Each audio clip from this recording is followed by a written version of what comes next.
La humanidad está atrapada en un ciclo inquebrantable de sufrimiento, encerrado tras muros, aferrados a una frágil ilusión de seguridad, condenados por pecados que ni siquiera recuerdan haber cometido.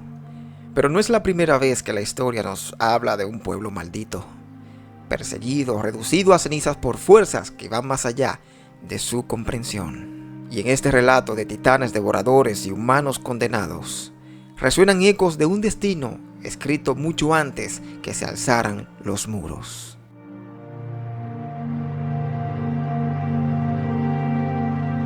En Attack on Titan, la desesperación y la lucha por la libertad parecen arrancadas de las páginas de los textos sagrados. Desde un pueblo elegido marcado por la desgracia, hasta un Mesías dispuesto a cargar con el pecado del mundo. La historia de Isayama es mucho más que una épica de guerra y venganza. Es un reflejo de las tragedias y las profecías que han atormentado a la humanidad desde el principio de los tiempos.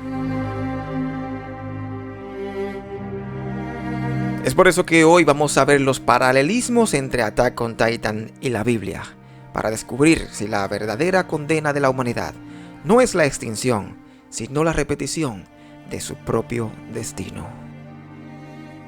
Los muros en Attack on Titan son mucho más que estructuras de piedra. Representan la seguridad, el control y la falsa sensación de paz. Durante más de 100 años, la humanidad vivió tras los muros, creyendo que estaban a salvo, que no había nada más allá, pero esa seguridad era solo una ilusión.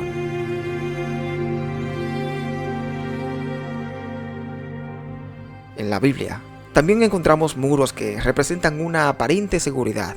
Jerusalén, la ciudad santa, estaba protegida por enormes fortificaciones. Sin embargo, los profetas advertían que confiar en esos muros era un error, porque la verdadera protección no estaba en la piedra, sino en la fe. Esto no es diferente en Attack on Titan, porque los muros no protegieron a la humanidad para siempre.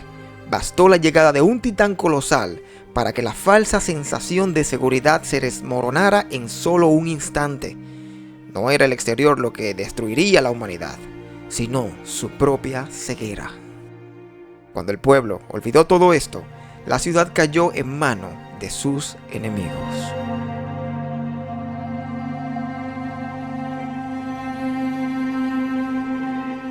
Desde el primer episodio, Attack on Titan nos presenta a Eren Yeager como el protagonista de la historia. Un niño que vio a su madre ser devorada por un titán que, con lágrimas en los ojos, juró exterminarlos a todos. Su ira se convirtió en su motor, en su deseo de libertad, en su religión.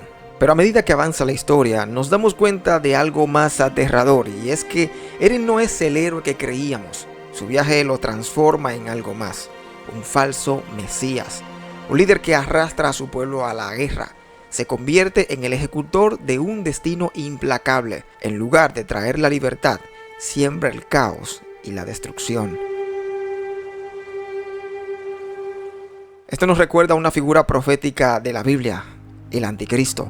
Según las Escrituras, este personaje aparecerá como un líder carismático, como alguien que parecerá traer paz y justicia, pero en realidad llevará al mundo a la perdición. Eren, por su parte, convence a la gente de que está luchando por su libertad, pero en realidad está empujando a la humanidad al exterminio total. Esto deja una pregunta al aire: ¿es Eren un salvador o un destructor final?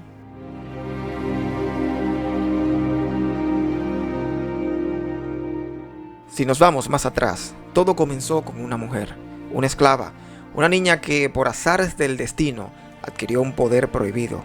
Ymir Fritz fue la primera en poseer el poder de los titanes, y desde ese momento su destino quedó sellado. Su linaje llevaría para siempre la maldición de los titanes, generaciones marcadas por su sangre.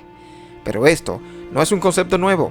En la Biblia encontramos algo similar con la historia de Eva en el jardín del Edén. Al probar el fruto prohibido, no solo selló su destino, sino el de toda la humanidad. Desde entonces, el pecado original pasó de generación en generación, al igual que la maldición de los titanes en Attack on Titan. Ni Ymir ni Eva fueron realmente villanas, pero el peso de sus acciones cambió el mundo para siempre. En el Antiguo Testamento se menciona una raza de gigantes conocida como los Nefilim, seres colosales nacidos de la unión prohibida entre los hijos de Dios y las hijas de los hombres. Eran considerados una aberración, un error que nunca debió existir. Por eso, Dios decidió eliminarlos con el gran diluvio de Noé. Imagina estar en un mundo en donde lo creías seguro y ya no lo es, donde tus aliados podrían ser tus enemigos y en donde el terror que enfrentas parece ser demasiado grande para ser derrotado. Este es el punto en común entre dos historias separadas por miles de años: los espías enviados por Josué en la Biblia y los infiltrados marleyanos en Attack on Titan. En el libro de Números, capítulo 13, Moisés envía 2 espías a la tierra prometida para reconocer la tierra que Dios había prometido a Israel.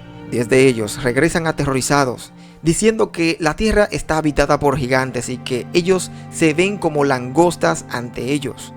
Solo 2, Josué y Caleb, confían en Dios y creen que pueden conquistar la tierra.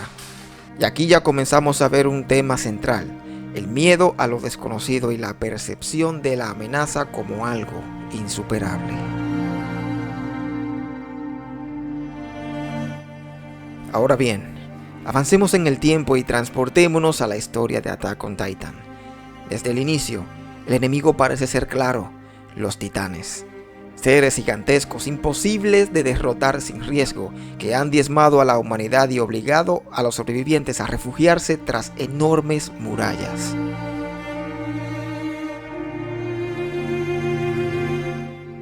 Pero la historia da un giro impactante cuando descubrimos que entre los soldados de la humanidad hay infiltrados: Rainer Braun, Bertolt Hoover y Annie Lionheart. Ellos han vivido entre los humanos dentro de las murallas, han entrenado junto a ellos, han formado lazos y todo el tiempo eran espías enviados por Marley. Al igual que los espías de Josué, estos 3 guerreros miran al mundo que están espiando con una mezcla de miedo, fascinación y conflicto interno. Pero aquí es donde el paralelismo se vuelve aún más profundo. En Attack on Titan, Rainer y Bertolt se dan cuenta de algo: los supuestos débiles humanos dentro de las murallas no son tan indefensos como creían. No solo tienen la voluntad de luchar, sino que su espíritu es más fuerte de lo que imaginaron. De la misma manera, en la historia bíblica, Josué y Caleb no ven a los gigantes como una amenaza insuperable, sino como un obstáculo que pueden vencer con la ayuda de Dios. Mientras los 10 espías que dudaron murieron en el desierto sin ver la tierra prometida, en Attack on Titan vemos cómo la indecisión y el peso de la traición destruyen psicológicamente a los infiltrados.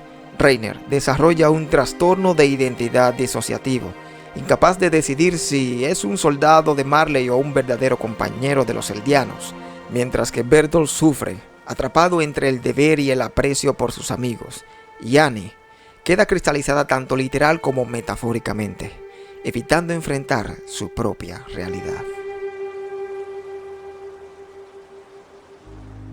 Uno de los detalles más interesantes en Attack on Titan es el uso de nombres con fuertes referencias bíblicas. No es casualidad que muchos de los personajes clave tengan nombres que aparecen en las escrituras como Leví, Samuel, Marco y Petra, que en el género masculino sería Pedro. Pero, ¿qué significado tienen? ¿Y cómo se relacionan con su rol en la historia alguno de ellos? Por ejemplo, el nombre de Eren tiene raíces en el hebreo antiguo, aunque en turco significa santo o sagrado. Pero más allá del significado literal, Eren cumple un papel similar al de Moisés en la Biblia. Moisés fue un líder que guió a su pueblo fuera de la esclavitud de Egipto, así como Eren en la lucha de la libertad por los eldianos del dominio del resto del mundo. Sin embargo, mientras Moisés actuaba bajo la voluntad de Dios, Eren se convierte en un salvador cuestionable, un líder que busca la libertad a cualquier precio, incluso si eso significara convertirse en el destructor de la humanidad. Si Eren es una figura similar a la de Moisés, entonces Zeke es un reflejo de Caín, el primer asesino de la Biblia. Caín mató a su hermano Abel por celos y ambición y fue marcado por Dios como un errante. Zig, por su parte, traiciona a su pueblo y se convierte en un enemigo de los eldianos, intentando destruir su propia raza. Su plan de eutanasia eldiana es su forma de eliminar lo que él considera una maldición. Armin, estratega y amigo de Eren, tiene un nombre que se asemeja a Arminius, un líder germano que luchó contra el Imperio Romano. Sin embargo, su apellido Arlert suena similar a alert, que significa advertencia en inglés. Armin es muchas veces la voz de la razón en la historia, aquel que advierte sobre las consecuencias de la guerra y que busca una solución pacífica, como un profeta tratando de guiar a su pueblo.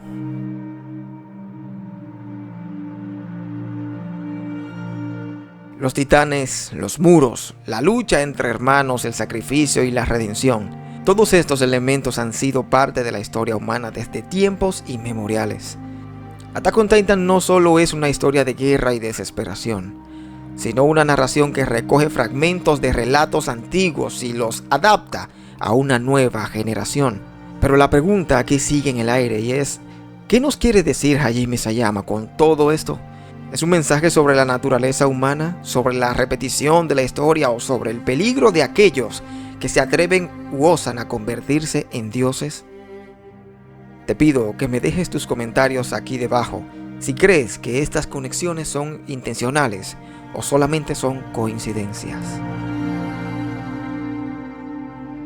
Si te gustó este análisis, suscríbete para más contenido como este. También puedes darme un like, eso me ayudaría bastante. Y esto es el celuloide descifrado. Hablamos en un próximo video.